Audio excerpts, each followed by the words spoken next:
Baik. Oke, saya share screen, saya ulangi. Oke, saya flashback sedikit Pak untuk rancangan aktualisasinya peningkatan pelayanan informasi dan komunikasi publik kepada masyarakat melalui media penyiaran radio pemerintah daerah Kabupaten Morowali Utara.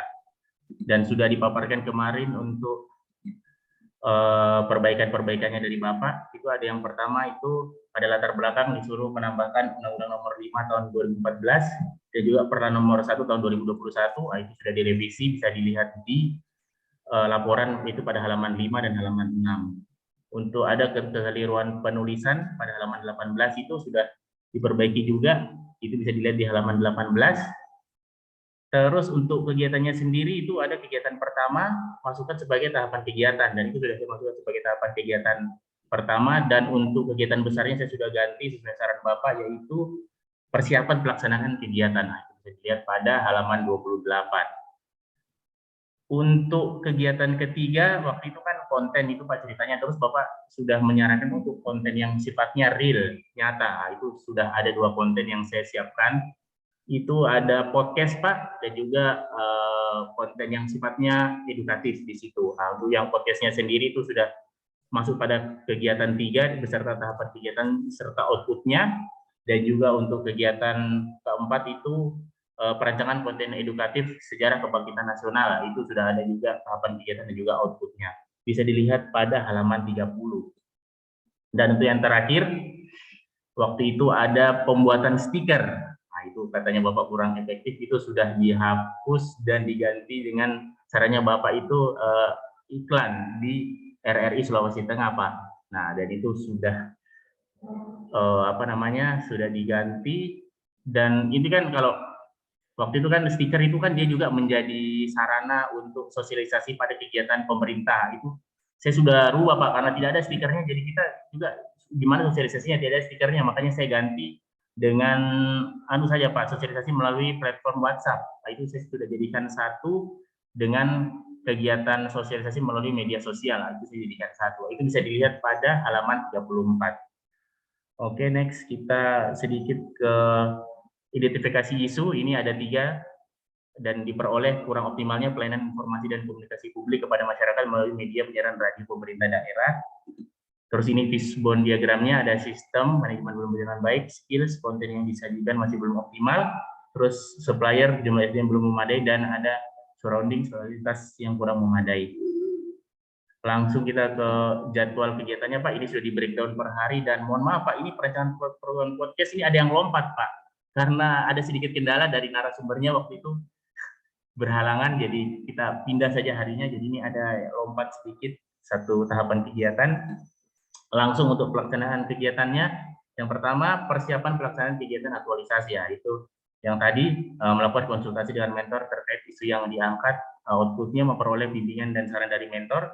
Terus ada juga dokumentasi kegiatannya. Terus tahapan kedua memaparkan isu yang diangkat, itu ada dokumentasi kegiatannya. Dan juga tahapan ketiga meminta kritik, saran, dan persetujuan dari mentor terkait aktualisasi yang dilaksanakan. Nah, itu outputnya memperoleh persetujuan dari mentor dan juga ada dokumentasi kegiatannya. Untuk keterkaitan dengan mata pelatihan sendiri ada agenda 3, itu manajemen ASN, profesionalitas dan keterbukaan. Terus agenda 2 ada akuntabilitas kejelasan ketika publik, ada menghargai komunikasi, konsultasi, dan kerjasama, serta nasionalisme sila keempat. Kontribusi terhadap visi misi organisasi sendiri itu ada pada misi Deskominfo poin keempat. Dan untuk penguatan nilai-nilai organisasi sendiri yaitu profesional. Ini kita bisa lihat ada dokumentasinya. Maaf Pak, agak kecil ini biar gampang lihatnya satu frame. Nah, ini. Terus untuk pelaksanaan kegiatan yang kedua, tahapan kegiatan yang kedua yaitu menyelenggarakan rapat restrukturisasi pengurus radio. Ini ada tahapan pertamanya, rapat restrukturisasi pengurus radio, itu ada outputnya berita acara, daftar hadir, dan juga dokumentasi rapat. Terus tahapan kedua penyampaian visi misi serta program kerja yang dilaksanakan, itu ada berita acara, daftar hadir, dan juga dokumentasi rapat. Serta untuk tahapan ketiganya itu penentuan jadwal petugas operasional radio, itu juga ada berita acaranya, daftar hadir, dan juga dokumentasi rapat. Untuk keterkaitan dengan agenda 3 ada manajemen ASN, profesionalitas, keterbukaan, akuntabilitas, non-diskriminatif, dan juga keadilan. Untuk yang agenda 2 ada etika publik, menghargai komunikasi, konsultasi, dan kerjasama. dan ada juga menciptakan lingkungan kerja yang non diskriminatif. Untuk nasionalisme ada sila keempat dan sila kelima. Terus untuk kontribusi terhadap visi misi organisasi ada pada misi poin keempat dan juga penguatan nilai organisasi yaitu profesional. Baik untuk outputnya sendiri kita ada bukti pada tahapan pertama ini ada notulen rapat, daftar hadir dan juga dokumentasi rapat. Yang kedua juga dan yang ketiga juga ini Pak, ini saya sudah lampirkan itu bisa dilihat untuk notulen rapat dan juga daftar hadir rapatnya ada saya lampirkan di laporannya. Next, ini yang ketiga perancangan program podcast. Nah, ini yang untuk program podcast sendiri ini ada tahapan kegiatan yang pertama itu berkonsultasi dengan atasan sebagai mentor terkait tema podcast, narasumber serta waktu penyiaran program podcast. Nah, untuk outputnya sendiri ada diperoleh kesepakatan mengenai tema, narasumber serta waktu penyiaran program podcast dan juga ada dokumentasi kegiatan konsultasi. Yang tahapan kedua itu membuat undangan untuk narasumber, itu outputnya ada surat undangan, ini juga saya sudah lampirkan Pak di lampiran, di laporan, terus mengirim undangan kepada narasumber via WhatsApp, ini ada screenshot percakapan bahwa undangan telah diterima, terus tahapan keempat konfirmasi ulang kepada narasumber terkait kesediaan waktu beliau menghadiri program podcast, itu juga ada screenshot percakapan konfirmasi dari narasumber, dan ini konfirmasinya ini beliau berhalangan hadir, namun untuk minggu depannya beliau hadir. Terus tahapan kelima pelaksanaan program podcast, itu ada dokumentasinya Pak, ada foto, ada juga video. Nanti kita bisa nonton bersama kalau Bapak mau, saya sudah taruh di link YouTube. Untuk keterkaitan mata pelatihan ada agenda 3, ada manajemen ASN, profesionalitas dan keterbukaan, ada WOG itu koordinasi dan integrasi, dan juga pelayanan publik ada aksesibel, mudah dan murah. Untuk agenda 2 ada akuntabilitas, kejelasan, komitmen mutu, inovasi dan berorientasi pada mutu. Etika publik ada menghargai komunikasi, konsultasi dan kerjasama serta mengambil keputusan berdasarkan prinsip keahlian. Untuk nasionalisme sendiri dia masuk pada sila keempat. Untuk kontribusi terhadap visi misi organisasi dia masuk di dalam visi Diskominfo Kabupaten Morowali Utara dan juga misi pada poin 1, 2 dan 4. Untuk penguatan nilai-nilai organisasi dia masuk pada profesional dan inovatif. Nah, ini dia ada bukti tahapan pertama konsultasi, ada undangan ini agak kecil ini Pak, tapi ada di lampirannya, ada juga ini screenshot percakapannya juga untuk terima undangan dan juga konfirmasi kehadiran, dan juga ini ada buktinya, ini foto dan juga ada videonya. Mungkin nanti Pak setelah ini kita download videonya.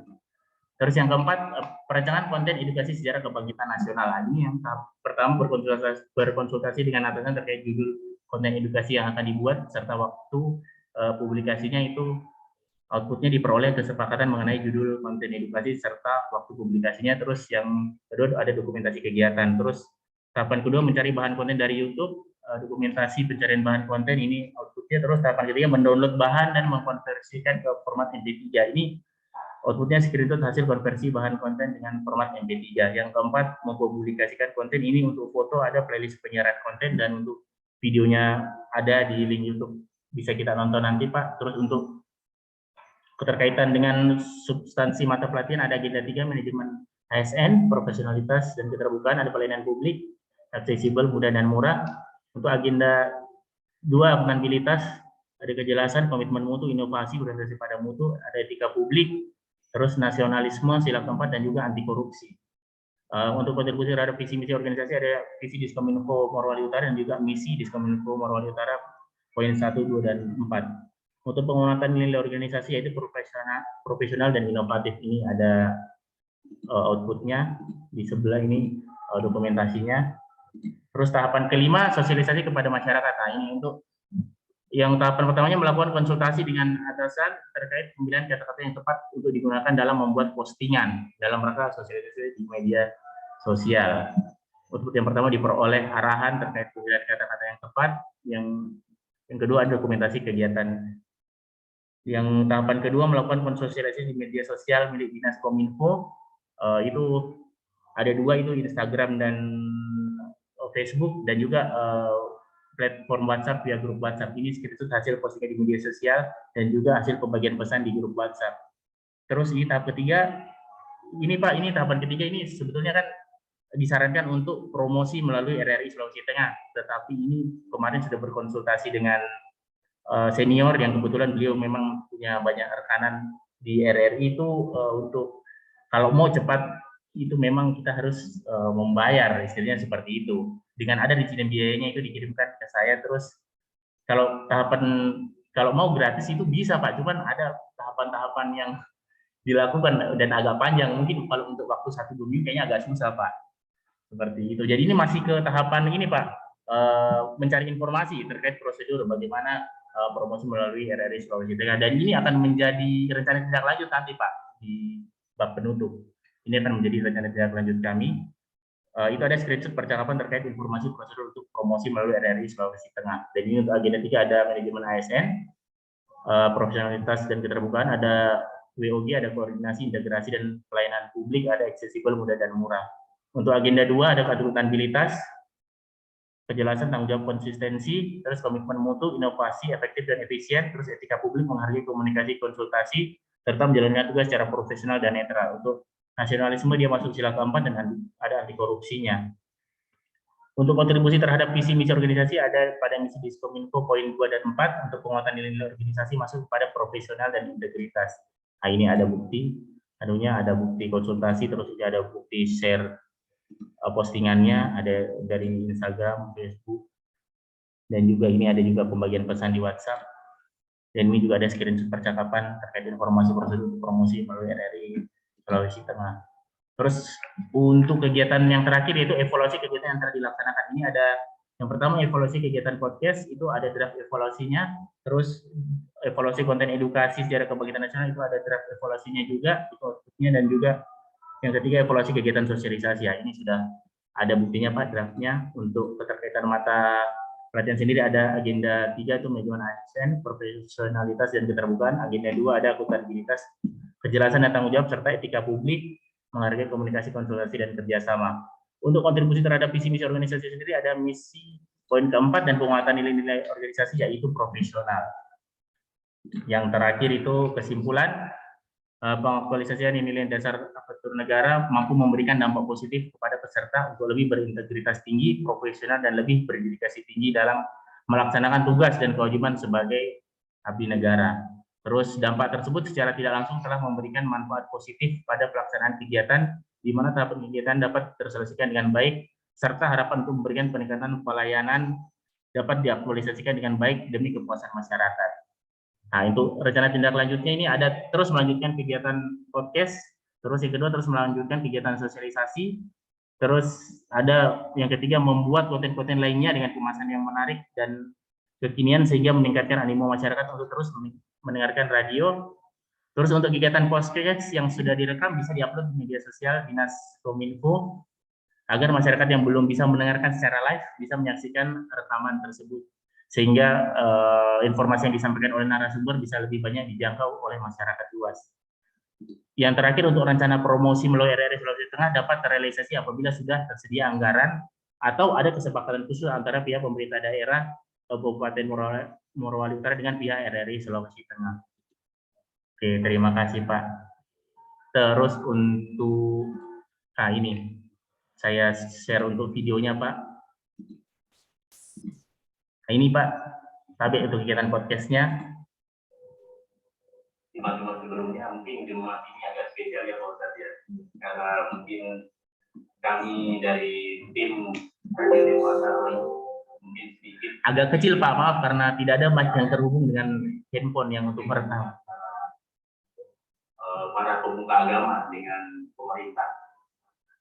Kami kan sebagai radio di pemerintah kan juga ingin menginformasikan kepada masyarakat mengenai peran pemuka agama saat ini dalam pemerintah.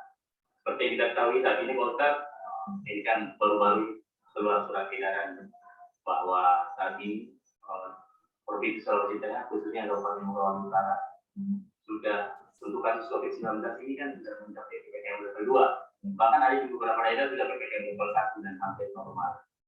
Nah, ini mungkin sedikit kami ingin bertanya kepada Pak Ustadz, apa sih atau bagaimana sih peran para pemuka agama ini dalam membantu pemerintah menurunkan kasus COVID-19 khususnya di Kabupaten Morowali Utara? Bisa pertanyaan yang sangat indah sekali dan mudah-mudahan ini bisa mencerahkan kita semua ya khususnya di Morowali Utara. Bismillah, salatu wassalamu ala rasulillah, amma ba'du. Jadi untuk peran pemuka agama dalam membantu pemerintah terkait kasus COVID-19 di Mawar Utara itu dengan menghimbau kepada masyarakat, melalui ceramah-ceramah yang kami lakukan di tempat-tempat ibadah, baik di sholat Jumat misalkan atau mungkin di kegiatan-kegiatan ibadah yang lainnya, ya ceramah-ceramah yang kami lakukan di tempat-tempat ibadah maupun di kegiatan-kegiatan keagamaan yang lainnya. Jadi sehingga informasi yang disampaikan oleh pemerintah bisa langsung sampai ke dalam masyarakat. Bagaimana mereka bisa mematuhi protokol kesehatan tentunya 5M dan ikut serta dalam kegiatan vaksinasi yang dilaksanakan oleh pemerintah.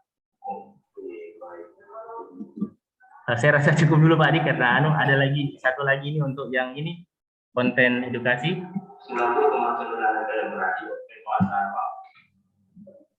Para pendengar yang berbahagia, seperti yang kita ketahui bersama, tanggal 28 Oktober lalu, kita baru saja memperingati Hari Sumpah Pemuda.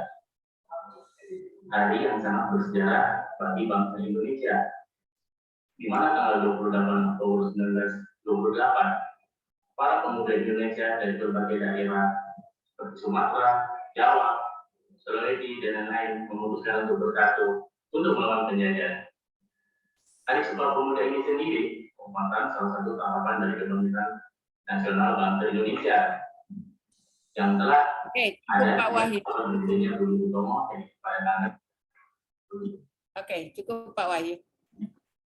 Ya, cukup. Terima kasih. Terima kasih atas paparannya. Saya kira sudah jelas ya dari hasil videonya, baik kesudahan agama dan tokoh masyarakat serta informasi kepada masyarakat tentang kebangkitan nasional.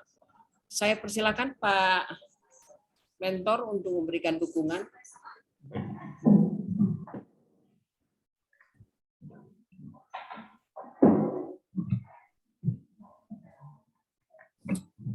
Ya, assalamualaikum, salam, selamat siang. Yang saya hormati moderator sekaligus coach Ibu dari Janggola. Yang saya hormati penguji Bapak Muhammad Prian. Yang saya hormati panitia BPSDM Provinsi Sulawesi Tengah yang sudah memfasilitasi kegiatan Latsar CPNS secara daring ini. Saya Pak Michael, atasan sekaligus mentor dari peserta Latsar yaitu Pak Andi Wahyu. Pada kesempatan kali ini saya akan memberikan penguatan terkait pelaksanaan kegiatan aktualisasi yang sudah dilaksanakan selama 1 bulan yang lalu. Dari 6 kegiatan yang telah dirancang, semua kegiatan telah berhasil dilaksanakan dengan baik. Meskipun sempat ada tahapan kegiatan yaitu pelaksanaan podcast yang sempat mengalami penundaan karena narasumber berhalangan hadir. Namun pada minggu berikutnya sudah terlaksana dengan baik. Untuk pelaksanaan kegiatan aktualisasi, peserta sendiri memang sangat membantu dalam upaya peningkatan pelayanan informasi dan komunikasi publik di radio pemerintah daerah Kabupaten Mawar Utara. Saya sangat mendukung kegiatan ini serta berharap kegiatan seperti ini terus berlangsung ke depannya dengan menghadirkan ide dan inovasi baru sehingga nampak perbedaan yang signifikan di radio setelah dilaksanakannya kegiatan ini. Mungkin itu sedikit penyampaian dari saya. Sekian dan terima kasih. Wassalamualaikum. Selamat siang. Ya, selamat siang Pak Mikael. Terima kasih atas dukungan dan supportnya kepada Saudara Andi Wahyu. Dan selanjutnya saya persilakan Pak Rian. Terima kasih banyak Bu Coach. Bismillahirrahmanirrahim. Assalamualaikum warahmatullahi wabarakatuh. Yang kami hormati Ibu Coach, Ibu Dr. Anda dari Janggola MSI. Yang kami hormati Pak Mentor, Pak Mikael Esos, yang sudah meluangkan waktu untuk hadir di seminar aktualisasi. Mentor tadi sudah menyampaikan bahwa pelaksanaan aktualisasi yang dilakukan oleh Pak Andi Wahyu ini bagus sekali karena pesertanya aktif, peserta intens komunikasi dengan Pak Mentor. senang sekali mendengar apa yang disampaikan oleh Pak Mentor, karena yang menyaksikan sendiri pelaksanaan aktualisasi di lapangan adalah mentor. Oleh karena itu memang pernyataan-pernyataan mentor sangat kami butuhkan dalam pelaksanaan seminar ini. Baik, saya kembali ke Pak Wahyu. Pak Wahyu, apa kabar? Alhamdulillah sehat, Pak. Oke, Pak Wahyu. Jadi kan saya ucapkan terima kasih banyak ke Pak Wahyu. Akhirnya laporan peningkatan pelayanan informasi komunikasi publik ini menjadi lebih hidup, menjadi lebih bagus. Yang awalnya di radio kita kasih sentuhan dengan podcast, ternyata jadi lebih keren, lebih kekinian dia. Saya kira tadi Pak Wahyu bilangnya begini tadi. Close the door. 1, 2, 3, 4. Open the door. Ya. Bukan close the door. Kalau close the door itu anunya Jadi Corbuzier. Bapak punya open the door saja. Jadi ini menjadi lebih hidup, menjadi lebih bagus, konten-kontennya menjadi jauh lebih menarik dengan podcast lebih kekinian. Kemudian dari segi laporan, saya kira tidak ada masalah, sangat lengkap, sangat sistematis dalam menyampaikan semua kegiatan-kegiatan yang sudah dilakukan. Hanya saja tinggal penambahan di bagian penutup, di bagian akhir, di kesimpulan. Di kesimpulannya sudah bagus itu untuk dibuatkan poin per poin. Hanya saja ada item-item menurut kami ditambahkan. Yang pertama yaitu kegiatan aktualisasi ini sudah dilakukan 100% dengan item kegiatan kreatif adalah sebagai berikut 1, 2, 3, 4, 5 dan seterusnya. Berikut menyampaikan juga bahwa nilai-nilai dasar PNS sudah diaktualisasikan, sudah dihabituasikan selama pelaksanaan kegiatan. Dan yang ketiga, itu yang penting adalah bahasa yang menjawab isu. Apakah dengan informasi komunikasi kepada publik ini sudah bagus belum pelayanannya seperti itu, atau sudah maksimal belum seperti itu dengan apa yang kita lakukan. Jadi ada bahasa-bahasa yang menjawab isu. Berikut di rencana tindak lanjut. Rencana tindak lanjutnya saya kira sudah cukup melanjutkan podcast, cari materi terbaru, cari pembicara terbaru, jadi ganti-gantian. Seperti itu. Orang akan menjadi suka walaupun tidak dibayar, undang saja OPD, apa programnya untuk masyarakat. Itu kan menyebar luaskan juga mengenai visi misi bupati kan. Dari PU undang apa yang sudah dia lakukan, jalan mana semua yang sudah diperbaiki, jembatan yang mana semua saja yang sudah dibangun, bangunan apa saja. Terus undang lagi dari BKPSDM, apa kontribusinya terhadap pengembangan kompetensi. Undang lagi dari pertanian, apa yang sudah dilakukan. Jadi saya kira orang tidak perlu dibayar, karena dengan begitu publikasi-publikasi juga saya kira jauh lebih efektif daripada mungkin hanya baliho, dia keluarkan banyak duit di situ. Kalau dengan podcast dengan seperti ini kan menjadi lebih efektif, menjadi lebih efisien. Saya kira itu saja untuk Pak Wahyu. Sukses selalu Pak Wahyu. Terima kasih banyak. Sudah sangat bertanggung jawab, sudah sangat bagus sekali dalam menyusun laporan aktualisasinya. Ingat bahwa yang kita lakukan ini hanya bagian dari latihan. Aktualisasi yang sebenarnya nanti pada saat selesai latsar kita kembali ke aktualisasi yang sebenarnya. Salam sama mentor. Berikut kami kembalikan ke Ibu Fods. Terima kasih. Terima kasih Pak Rian atas masukan dan saran dan sudah mengapresiasi apa yang dibuat oleh Pak Andi Wahyu. Dan terima kasih kepada Pak Mentor yang sudah hadir, dan kami titip terus Pak Andi Wahyu ini untuk selalu berkreasi, berinovasi di dalam rangka penyebaran informasi kepada masyarakat di Morowali Utara. Dan dengan ucapan Alhamdulillahirrahmanirrahim, pemaparan